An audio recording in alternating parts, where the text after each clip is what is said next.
com estilo, né? Então isso chega aquela coisa tipo assim, putz, na CSS não era estilo, mas o que está faltando será de estilo para a gente poder escrever um CSS? Primeira premissa, CSS é fácil, né? Tipo, fato, sim, ele é um pouco fácil. E o mais legal da internet é que sempre surgem coisas novas. E assim como o CSS, ele é super fácil, super legal, surgiram aí com o CSS 3 várias e várias features novas que, tendo um sistema já em desenvolvimento, a gente só vai, né, adicionando e incrementando essas funcionalidades dentro do nosso site, né, e daí cada vez mais vai colocando lá, porque é muito fácil. É só adicionar um novo trecho de código e vai tudo funcionar perfeitamente. Só que, no meio desse processo de, nossa, novidades, eu tenho resize, background clip, por isso, sucessivamente, animações, acontece um processo muito natural na vida de todas as pessoas e é o maior medo de todos os desenvolvedores, que é o caos. Né? Que nada mais é quando você começa a perder o controle sobre o seu código, né? Você, né, vai ter vários problemas, porque daqui a pouco você não vai saber mais o que você vai fazer dentro do seu projeto.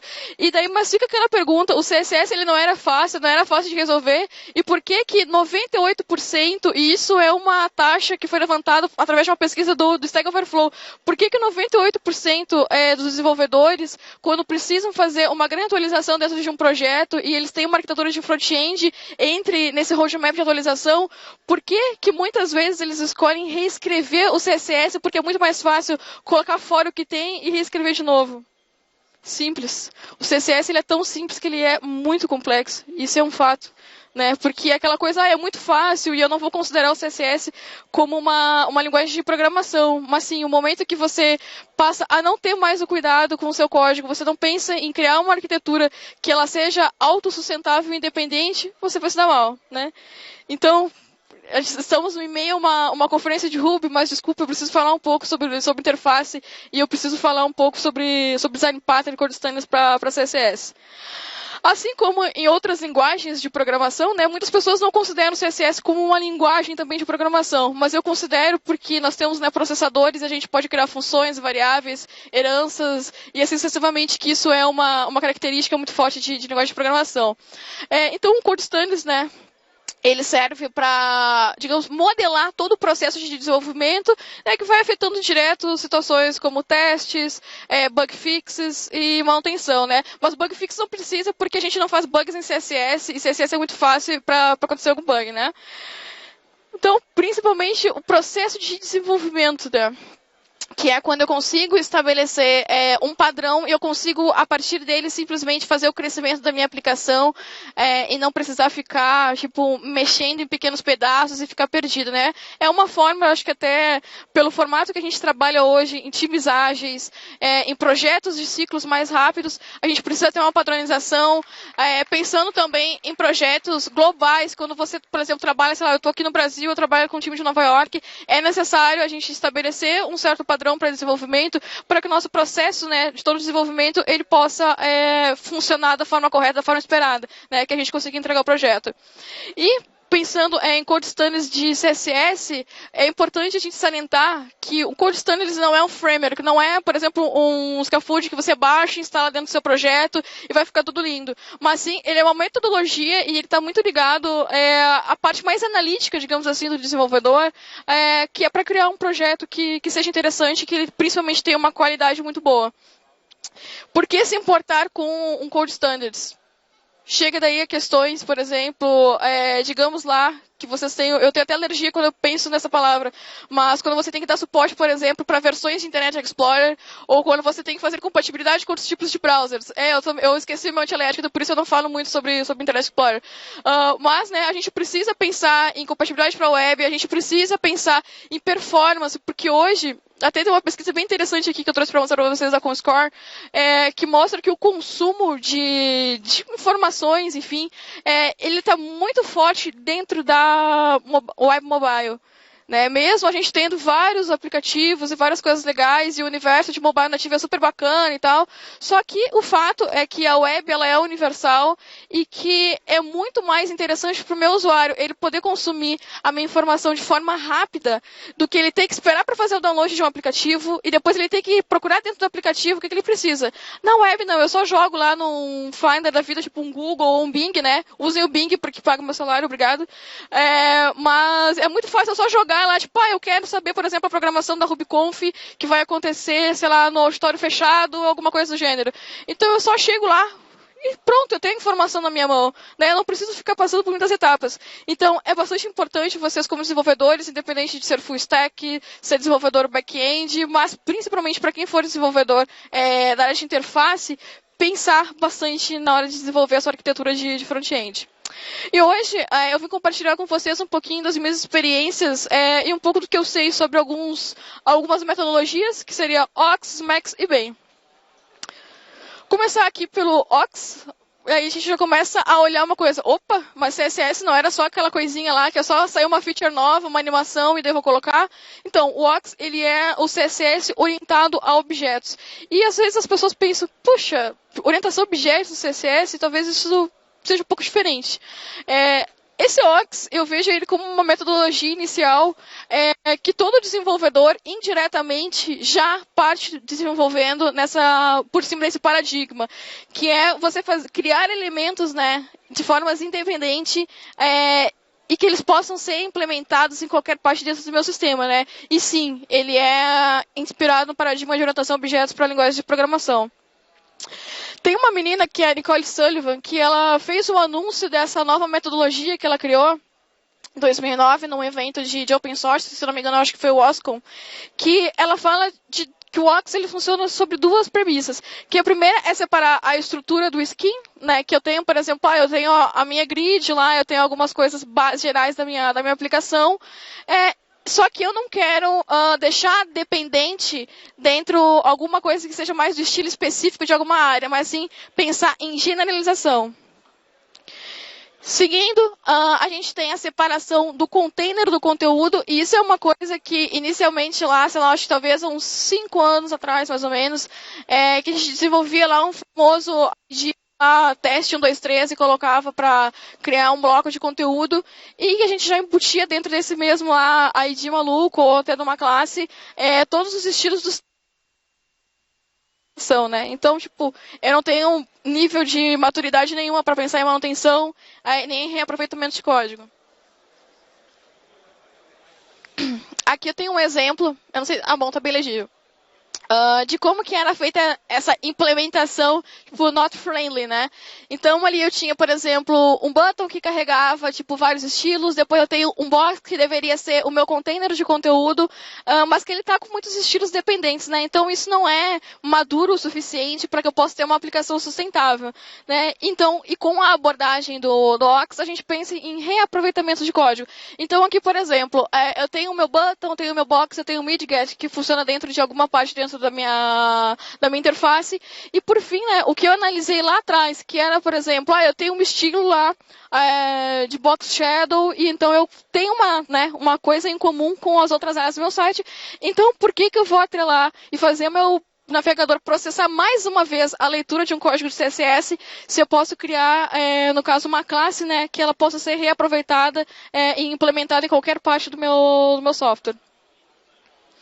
Depois, isso é uma coisa que é bem importante, que às vezes as pessoas, se você procurar em literaturas sobre o Ox, você vai ver tipo, que todo mundo está sempre tentando implementar com classes, mas isso não quer dizer que os IDs sejam coisas ruins.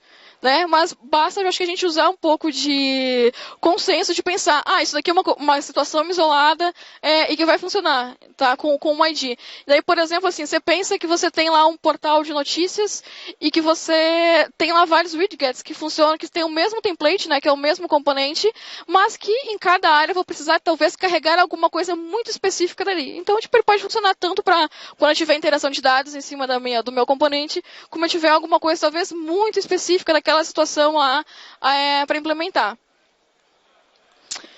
Seguindo, a segunda premissa, né, que é a separação total da parte do meu conteúdo em si do meu container, né? Então, tipo, aqui eu tenho alguns exemplos ali colocando que eu poderia ter generalizado um pouco mais dentro da minha estrutura, mas que, novamente, eu tenho estilos e funcionalidades, talvez assim, que eu possa implementar dentro do meu bloco de conteúdo, que ele poderia ser reaproveitado, né? Então, pensando aqui, ó, novamente, eu simplesmente especializei uma nova class, né, para trazer uma diretriz. Então, acho que a grande regra dentro dessa orientação a objetos no CSS é a generalização e o reaproveitamento das coisas, né? Então, de certa forma, é bem parecido se você for pensar quando a gente estuda um pouco sobre orientação a objetos, né, que é conseguir aproveitar as coisas e usar onde elas fazem sentido. Né? Então, considerando isso, né, todo mundo, acho que de certa forma, já utilizou orientação a objetos no CSS, principalmente, talvez nos projetos iniciais, que é quando você está ainda estabilizando, quando você está conhecendo um pouco mais a arquitetura do seu projeto, né, ou até o tipo de trabalho da sua equipe. Então, ao menos, né, uma vez a gente utilizou orientação a objetos CSS. Aí, às vezes, as pessoas perguntam assim, mas como que eu posso definir se a minha aplicação aqui ela é super simples, eu não quero ir para uma abordagem um pouco mais complexa, que é separação em camadas, enfim, que é algumas coisas que a gente vai ver mais à frente, mas como que eu posso decidir, né? Primeiro, você precisa ter um style guide consistente, né? Não adianta eu ter, por exemplo, um site lá, que ele possa ser super simples, uma aplicação que tenha 4 telas, mas que cada uma delas tenha estilos muito diferentes e não tem um componente padrão, então eu tenho reaproveitamento. Então isso não faz sentido eu conseguir atualizar. E depois pensar que as funcionalidades elas têm que serem analisadas de certa forma, você tem que parar e olhar para o código do seu projeto, ou olhar para a sua interface muito antes de você começar a codificar ela, que é para conseguir entender o que você pode fazer. E aí chega um ponto que é bem interessante, quando você tem estilos, mas que você não quer ficar colocando inúmeras classes, coisas do gênero, é utilizar processadores. Né? Tipo, pessoalmente, eu gosto bastante de utilizar SAS, e a gente tem umas funcionalidades muito interessantes do SAS, que é aquele Extend, né? Que eu consigo criar lá propriedades que eu vou ter, sei lá, num bloco de propriedades dentro do meu código, e se eu vou para alguma área muito específica, eu simplesmente dou um extend nela para conseguir carregar meu estilo. Ó. Aqui, por exemplo, eu tenho ali alguns estilos, por exemplo, para buttons de redes sociais, e depois eu estou implementando dentro da minha área, lá na minha tela, para alguma parte da minha interface, e eu simplesmente dei um extend para que ele funcionasse. Né? E tudo depois fica lindo e maravilhoso funcionando no meu HTML, sem eu ter que escrever milhares e milhares de linhas de código. Então é bem interessante essa parte. Seguindo, a gente vai falar um pouquinho sobre os Macs. Esse é uma metodologia um pouco mais complexa, então eu vou entrar um pouco mais de detalhe nela, porque eu vejo ela assim como o BEM, eu vejo ela como uma metodologia bastante interessante, porque quando você vai construir uma aplicação muito grande, e eu passei por isso numa situação bem recente, que eu desenvolvi eu não posso dizer tipo, o nome do cliente, mas eu desenvolvi um site olímpico agora para esse ano, e a gente tinha tipo, uma infinidade de coisas para colocar dentro da aplicação e que tinha que dar suporte a, sei lá, a 500 mil idiomas e muitas e muitas, muitas páginas. Né? Então, a gente usou então uma abordagem de SMAX, mas mais para frente eu vou falar o que a gente mudou dentro dela. Então tem um cara aí que é o Dave Hooper, que ele fala que quando a gente vai criar uma arquitetura de front-end saudável, né, a gente tem que pensar em componentes reutilizáveis, né? E aí, tipo, chega até um sonho da gente pensar que, putz, imagina se eu recebesse lá um projeto que ele fosse lá, 60 telas, mas que todos os componentes eles fossem padronizados e que eu pudesse simplesmente desenvolver uma vez um componente e simplesmente fazer a herança e a implementação dele, pensando somente em conteúdos das minhas interfaces, né? Tipo, esse era um sonho que eu tinha quando eu recebi todo o guideline desse projeto que eu desenvolvi recentemente, só que não era uma verdade, né? Tipo, o meu sonho, tipo, caiu porque mesmo tendo componentes que eram muito parecidos em funcionalidade, apresentação visual, eles tinham lá aqueles pequenos is que não faziam ele ser padrão. Né? Mas o sonho, acho que de todo mundo, é conseguir pegar um projeto que ele seja componentizado e que né, a gente possa realmente desenvolver pequenos módulos, né, pequenos componentes e categorizar eles. Por exemplo, eu tenho aqui, sei lá, esse aqui é um header, que daí ele vai funcionar de forma genérica, ele é fixo, ele é igual para todos os lados, e que eu possa simplesmente, de forma bem simplista, dizer que eu posso instalar ele em qualquer lugar da minha aplicação e ele funcionar muito bem. Então vamos lá. O SMAX ele é separado em cinco arquiteturas, em 5 camadas, né, se a gente for pensar, que a primeira delas é a base, que seria, por exemplo, todos os resets e estilos padrão que eu tenho. Né? Aqui tipo, eu tenho um exemplo de código que é o do Normalizer CSS, que é onde eu carrego lá, por exemplo, eu reseto questões de formas de display, bordas, paddings e coisas que já são padronizadas dentro de algumas tags dentro do HTML. Então lá, né, o Normalizer, o cara foi lá, criou, tipo, vamos fazer um reset gigantesco aqui, porque antes todo mundo colocava, né, aquele famoso asterisco lá e tira a borda de tudo e tira a padding de tudo. Tipo, isso não é legal, né, porque daqui a pouco você não sabe mais se precisa implementar alguma melhoria, tipo, você vai comprometer o seu código, daí vai ter que ficar colocando importance, ou até vai chegar um momento que você não vai conseguir mais usar o cascading, né, que significa o CSS, que é o efeito em cascata, para poder se aplicar. Depois disso, a gente tem a camada de layout, que é onde a gente vai definir lá questões mais generalizadas dentro da nossa aplicação, que é, por exemplo, a grid e componentes principais. Né? A gente pensa, por exemplo, lá no Bootstrap a gente tem a grid, né, com os 12 quadros, e dessa mesma forma que os Macs implementa. E esses componentes principais seriam essas áreas comuns, né? Por exemplo, o pessoal chama pela documentação de Major Components, né, os componentes principais. Que é, por exemplo, aqui eu tenho a minha grid e depois eu tenho componentes que são padrões, que é, por exemplo, sei lá, o rodapé e o cabeçalho no meu site. Né? Vai ser sempre igual em qualquer lugar. E uma coisa bem interessante é que, de acordo com a documentação do SMAX, tudo que é área de layout, né, que é categorizado dentro da camada de layout, a gente vai colocar um prefixo lá, tipo L ou então de layout, que é para poder fixar isso. E quando você tiver que trabalhar com questões de temas, né, dentro da aplicação, você vai ter uma flexibilidade bem melhor para poder implementar e especializar algum estilo que outro que você tem que fazer. Depois a gente tem os módulos, né? Que daí seriam o que a gente comumente conhece como componente. Que é, por exemplo, sei lá, aqui eu tenho um exemplo, tipo de campo de busca, menus, breadcrumb, que é o que a gente pode observar aqui, por exemplo, no site da MDN. Ó, eu tenho ali, por exemplo, lá, o componente que é o menu, que ele pode ser instalado em qualquer lugar, o campo de busca, lista de links e aqui alguns highlights dentro do site. Então, tipo, ele é bem simples e não tem um mistério sobre como desenvolver, mas é necessário, de novo, pensar, tipo, tem que fazer o processo de análise, que é para conseguir definir o que é um componente que ele pode ser reutilizado e o que é um componente específico. Depois, não para um módulo, né? Tipo, às vezes a gente tem problema para colocar nomes nas coisas, né? Então, por exemplo, quando a gente está pensando no layout, a gente até consegue generalizar, porque, eu vou conseguir diferenciar muito bem lá o meu layout, porque eu tenho o prefixo no meu nome. Mas, para um módulo, tipo, você não precisa colocar um prefixo, sei lá, botar box, alguma coisa, ou módulo, alguma coisa. Mas, por uma boa prática, eu indicaria que se utilizasse algum tipo de prefixo para que você possa definir, isso daqui é um seletor de um componente. Né? Por exemplo, se vocês entrarem aí nesse site que eu comentei lá, o site olímpico, etc., vocês vão notar que todas as áreas que são comuns dentro desse site, por exemplo, sei lá, eu tenho uma data table, eu tenho um campo de busca, eu tenho um highlight de notícia, todos esses componentes, eles têm um prefixo de CP, né? CP é alguma coisa, que é para dizer que aquele é um componente, e depois, utilizando na SAS, eu consigo fazer um nesting para especializar algumas coisas de estilo dentro dela, e reaproveitar também coisas que são estilos genéricos, né? Estilos globais. Submódulos. É interessante quando você vai utilizar... isso é uma coisa bem importante até, que o módulo, especialmente, ele não precisa ser único, mas ele pode, dentro de um módulo, podem haver outros módulos embutidos dentro dele.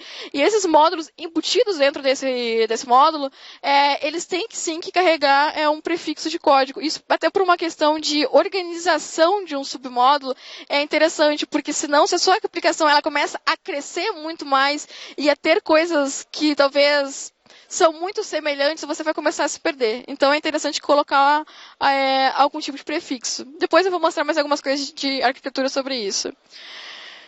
Próxima camada, state, né, que é o estado de funcionalidade ou o estado de andamento daquele módulo. E até, por exemplo, às vezes as pessoas me perguntam assim, mas o que é esse estado? É quando eu estou lá no meu over, é um active, o que é? Não, o estado de um componente ou de um elemento dentro do DOM, ele vai muito além da interação, mas ele é, por exemplo... fundamentado em 3 níveis que eu acho bem interessantes de a gente comentar. Primeiro, que é por nome de classe, digamos assim, que é o meu seletor que está definido dentro da minha camada, e que por algum motivo, dentro da minha aplicação, provavelmente com uma interação de JavaScript, eu mudei o estado daquilo, e daí eu mudei a classe dela por JavaScript. Então, essa é uma condição de state que deve ser implementada. Seguindo, pseudoclasse, que é quando eu consigo lá, pelo meu seletor, eu consigo puxar, por exemplo, quem é meus descendentes, quem são os meus vizinhos, quem é o próximo a mim, e assim sucessivamente. E depois, também, que é bastante importante, que é o Media Query, né? Que é o formato, acho que hoje, nos websites modernos, né? É o formato de mudança de estado mais comum, quando eu tenho que dar suporte a um site responsivo, né? Aqui eu tenho, só para figurar aqui alguns exemplos, né? Aqui, por exemplo, esses alerts aqui, eles são de um tema que foi implementado a partir do Bootstrap, onde eu tenho lá um componente genérico, que é essas labels de alert, mas que, para uma mudança de estado, que é o retorno da minha aplicação, que provavelmente, por exemplo, ele veio uma resposta via JavaScript de uma API REST, e daí eu implementei, olha, tem que ser essa mensagem aqui e nesse formato, né? E a mesma coisa depois ali de um menu drop-down para funcionar ali a navegação. Tema, deixa eu voltar aqui. Tema, reza a lenda de que os temas eles não são muito utilizados dentro de Smax. Tanto que boa parte de documentações ou de postagens que vocês forem, que vocês forem estudar, eles dizem que, não se preocupe com os temas, porque eles são para situações muito específicas. Por exemplo, situação específica é um site de e-commerce, que ele precisa criar uma campanha, por exemplo, sei lá, para uma campanha sazonal do ano, que é, sei lá, Dia dos Pais, Natal, Dia das Mães, coisa do gênero. Mas é muito além disso. Porque, por exemplo, seguindo nesse site que eu comentei das Olimpíadas, eu tenho lá áreas que são, templates comuns, que faz parte da minha skin padrão, mas que eu tenho landing pages dentro desse meu site que eles funcionam com o mesmo nível de poder conceitual dentro do projeto. Então, ele não é uma coisa sazonal. Então, é importante eu conseguir ter um controle para poder pegar um componente que ele é genérico para ele ser reutilizado e eu conseguir especializar ele com algum estilo dentro do meu tema, né? Então, essa imagem aqui, ela mais ou menos resume bastante das questões da arquitetura do Smax, né? Que é seguindo na base, as coisas mais genéricas, o layout, pensando na minha estrutura, o módulo, que é em si, né, o meu elemento e o meu componente dentro da minha tela, o estado, pensando em interações e mudanças que podem acontecer dentro da minha aplicação, e por fim, nós temos a arquitetura do Smax. Essa arquitetura ela é bastante complexa, mas ela é bastante funcional, de certa forma. Você sofre um pouquinho para conseguir ter uma visibilidade de como implementar. Por exemplo, a primeira vez que eu me deparei com uma arquitetura que ela era mais complexa, eu pensei, vou usar Smax. Mas, Smax ele é complexo, como é que eu vou implementar? Então, seguindo, bastante baseado na minha experiência, vou passar algumas dicas que eu acho que é o que chega quando você está implementando uma arquitetura, qual que vai ser a estrutura dos meus arquivos, né? Como é que eu vou separar as minhas camadas, como é que eu vou fazer a implementação. Então, vamos lá.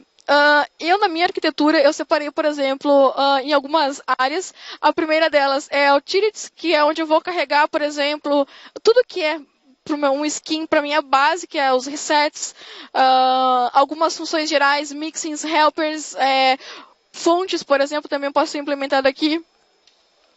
Depois, algumas coisas mais específicas para funcionar em algumas áreas dentro da minha aplicação, que seriam libraries terceiras, né? Daí, por exemplo, eu tenho aquela, fonte de ícone, eu tenho ali, um controlador de sessões CSS lá que tem algumas animações bem bacanas, e não tenho porquê de não utilizar uma biblioteca terceiras para conseguir incorporar dentro do meu projeto, do que ter que reescrever tudo na mão, né? Então, por exemplo, pense date picker, estilos de data table, coisas do gênero, você consegue implementar dentro desse Arcade Library. Depois, a minha base, que daí seria uma base mais... digamos assim, uma base mais limpa dentro da minha aplicação, que é quando eu vou ter algum reset muito específico, né? Então, eu geralmente costumo separar o meu normalizer numa única camada. Ou algum outro tipo de reset que você vai utilizar.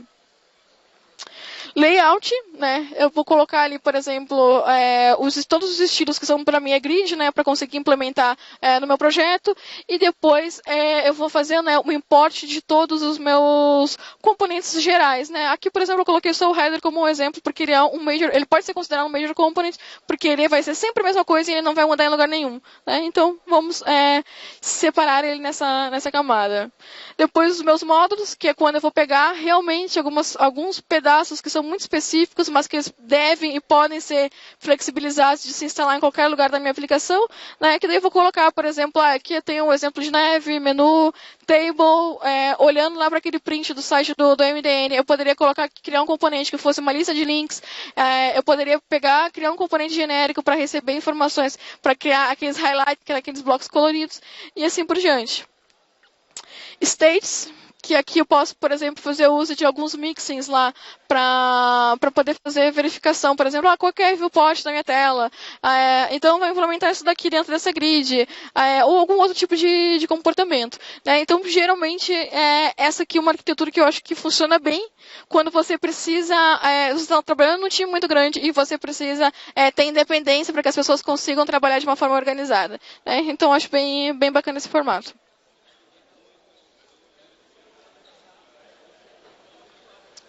E agora, por último, a gente vai falar sobre BEM.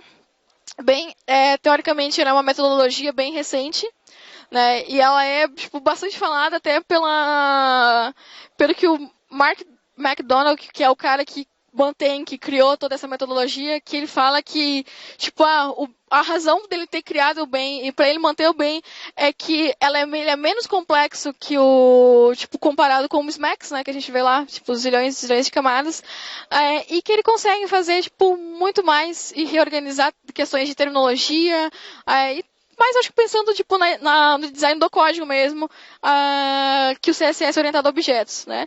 Então, o BEM, ele é separado em 3 camadas. A primeira delas é o bloco, né, que é um componente independente dentro da minha tela, e que daí eu vou criar um componente. Isso daqui é uma coisa, acho que mais, de certa forma, um pouco mais acessível dentro de quando a gente está desenvolvendo um software muito grande.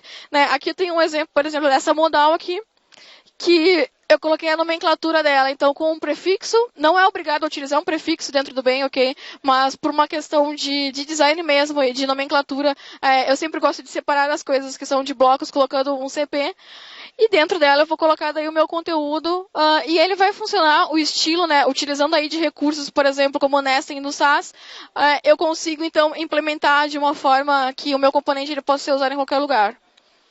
Né? Depois, a próxima camada, que é o elemento, né, que na verdade de certa forma, a gente pode chamar que é o filho, né, um elemento que é um filho de DOM dentro daquele meu componente. Né? E daí aqui, de novo, eu tenho aqui o meu elemento, que está, por exemplo, aqui, eu tenho lá o status, que pode ser aquele ícone. Então, por um padrão até de nomenclatura dentro do BEM, eu vou colocar o nome do meu componente, seja ele qual for, com prefixo ou sem prefixo, underline, underline, o nome do meu elemento, né? Que daqui nesse caso, por exemplo, eu vou ter lá o meu componente, né? O CP modal, e o meu elemento dentro dele é o meu status, né? Parece, bem simples. Por fim, né, a última camada dentro do BEM são os modifiers, que são as especializações que eu tenho que fazer dentro de algum elemento dentro do meu componente para que ele possa funcionar da forma esperada e que ele tenha a apresentação visual que eu espero.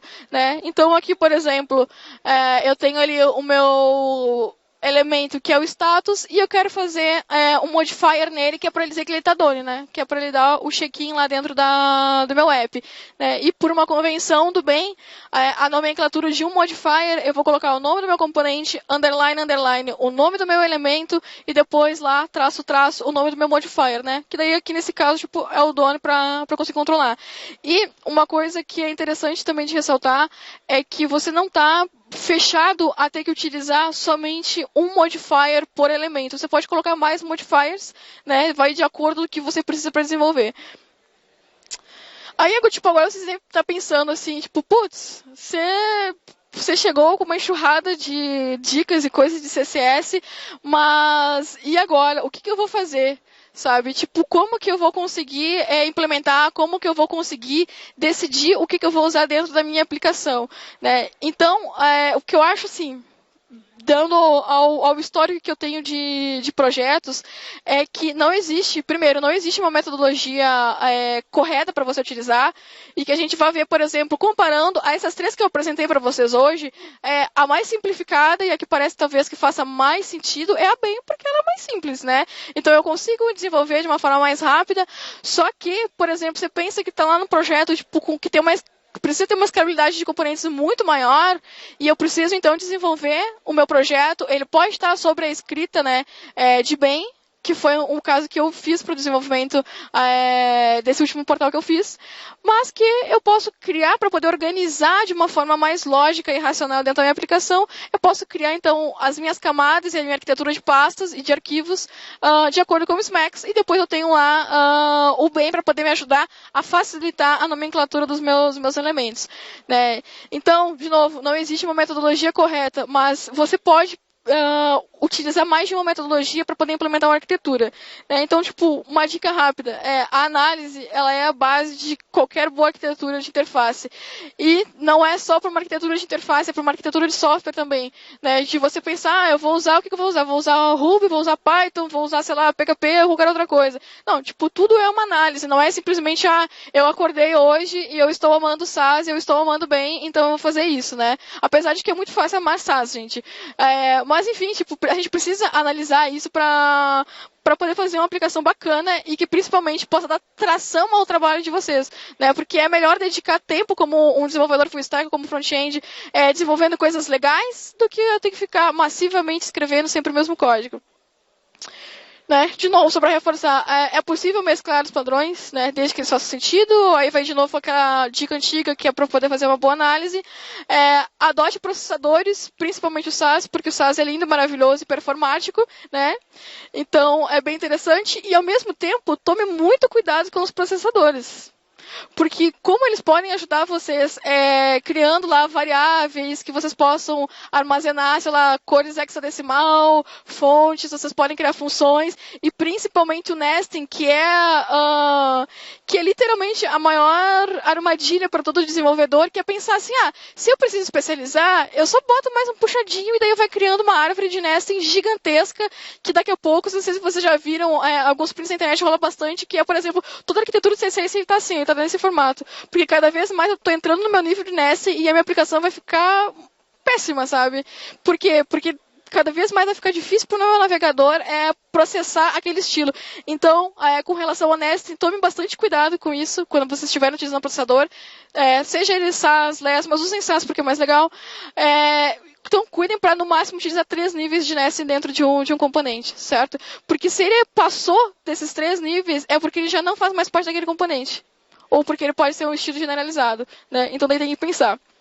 E para finalizar, eu conheço um cara que ele é muito bacana, que ele trabalha num projeto de Web Compatibility da Mozilla, que é o Mike Taylor. E ele postou no blog dele essa frase que é bem interessante, que existem 13 milhões de pessoas olhando para o seu site agora, né? Seja em qualquer lugar do mundo que seja. Mas será que ele realmente está pronto para receber essas pessoas? Né? Tipo, eu acho que isso é uma coisa que a gente, como desenvolvedor, a gente sempre tem que pensar. E não simplesmente eu vou fazer para entregar, mas criar uma arquitetura mais saudável e mais performática, eu vou afetar e vou entregar para o maior número possível dessas pessoas no meu site. Né? Então, eu acho que a gente, como desenvolvedor, a gente está fazendo a web para ela ser universal e para ela ser acessível para todas as pessoas. Né? Então, é importante a gente, apesar de não ser um papo tipo, tão cool de pensar, tipo, nossa, tem que analisar, tem que criar uma metodologia, mas faz bastante sentido quando você quer impactar o usuário final de vocês. Né? Então, essa é a minha mensagem final para vocês. Agradeço a atenção de todos, a oportunidade, e quem quiser conversar comigo depois, eu vou estar aqui no evento durante todo o dia, e aqui novamente estão os meus contatos. E é isso aí, galera. Muito obrigada, e quem tiver alguma dúvida, estou à disposição.